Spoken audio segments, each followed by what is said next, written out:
জানো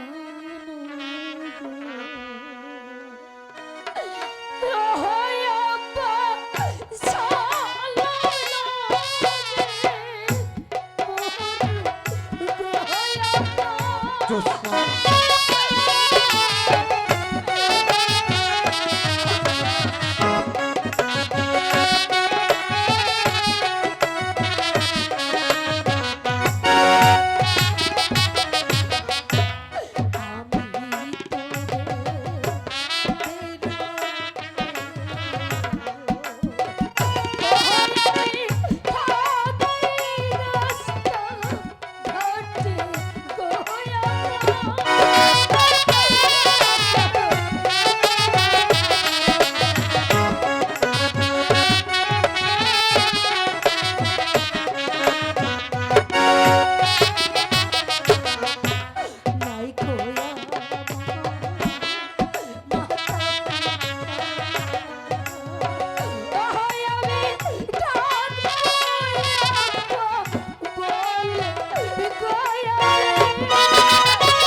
বলুন আব্বা হুজুর।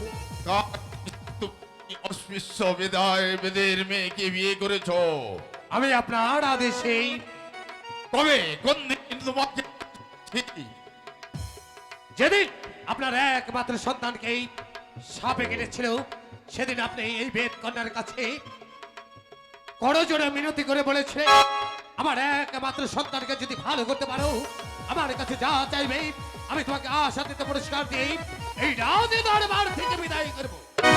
তাই তো আপনি যেটা পারেননি সেই পুরস্কারটুকু আমি সন্তান হয়ে শোধ করে দিয়েছি। প্রতিশ্রুতি দিয়েছি আমি, আর পালন করছো তুমি, তাই না পুত্র? আমি তোমাকে আদেশ দিচ্ছি, ওই অস্পৃশ্যা বেদের মেয়েকে ত্যাগ করে উজির কন্যা তারাকে বিয়ে করো। হুজুর, কেননা আপনি মান সম্মানের দিকে তাকিয়ে দেখছেন। সেদিন আপনার এই মান সম্মান কোথায় গিয়েছিল? যেদিন এই জোসনা নিজের জীবন বাজি রেখে আমাকে ভালো করেছিল, আর আমার জীবনে এক দেহেই রক্তে এক ফোঁটা থাকতেই আমি জোসনাকে কোনোদিনের জন্য ত্যাগ করতে পারবো না, আর ওদের কন্যা তারাকে কখনো বিবাহ করতে পারবো না। পুত্র, ভুলে যাচ্ছ এটা বৎসাই বংশের মান মর্যাদার প্রশ্ন। তুমি কি মনে করেছো আমার বংশ মর্যাদা ক্ষুণ্ণ করে একটা অস্পৃশ্য বেদের মেয়েকে বিয়ে করে প্রাসাদে নিয়ে আসবে তাকে আমি পুত্র বধূ বলে গ্রহণ করব?